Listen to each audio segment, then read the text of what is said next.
except I'd probably get lost in it. Yeah.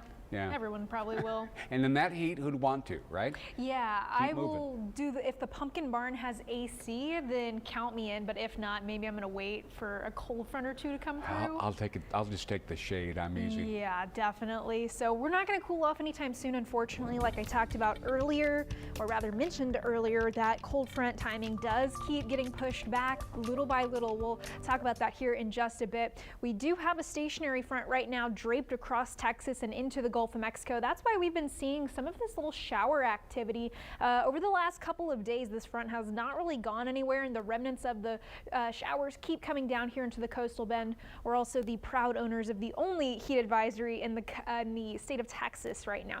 97 in Corpus Christi. You can see a couple of those spotty showers coming into the coastal bend, but they don't make it too far. They keep fizzling out. So if you are in some of our northern counties, you've been pretty lucky over the past couple of days to get some of those little spotty showers.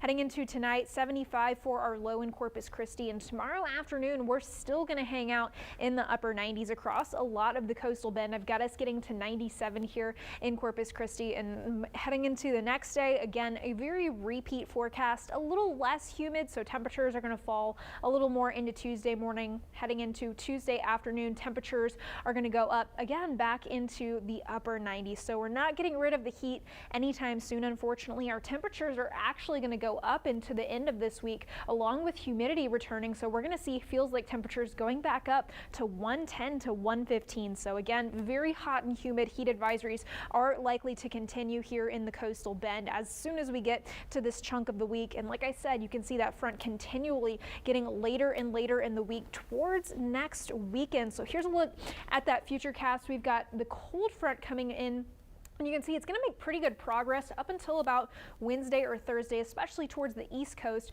However, we are going to stay on the other side of that front and stay, like I said, nice and hot and steamy. So here we're going to flip over to look at the moisture in the atmosphere. You can see where the high pressure is behind the cold front. Lots of dry air, but ahead of all of the fronts, steamy and humid here in the coastal bend. So like I said, this does look like it's going to stall to our north by the end of the week, and then heading into the weekend, possibly Sunday or into Monday, that's when we're finally going to see this change into a cold front and come here into the coastal bend, and thankfully take some of the steamy weather with it. Rain chances are going to be on the scattered side starting about Wednesday into Thursday. That's when we're going to start to see the moisture focusing along that cold front, even though it is to our north, and give us a little bit of isolated shower chances. But Friday into Saturday and Sunday, that's when I think once the front starts to finally push into the coastal bend, that we're going to see the majority of our rain chances. Let's take a check on the tropics real quick. We do have two areas of interest, 20% and 40%.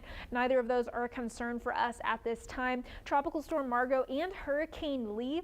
Lee, again, the big question with this is going to be when exactly it makes this northward turn right here. But you can see it's going to be moving pretty slow here over the next couple of days. That's why all these icons are really close together. And then you can see it's going to really speed up heading up towards Bermuda. It's also going to have to contend with more wind shear. So you can see it goes from a category 3 up to or down to a 1 the further north that it goes, as it has to deal with more wind shear in not so great conditions. 75 for us tonight, mostly clear. Again, Hurricane Lee, nothing for us to worry about here, except if you do have any interests along the northeast coast, then keep tabs on it. So 97 tomorrow, still hot, feels like 108 for tomorrow afternoon, and the rest of your 7-day forecast, it's still, like I said, going to be really, really hot. However, once we get this front down in here, eventually we will see some rain chances and slightly cooler weather. Brian. Thank you very much, Kristen.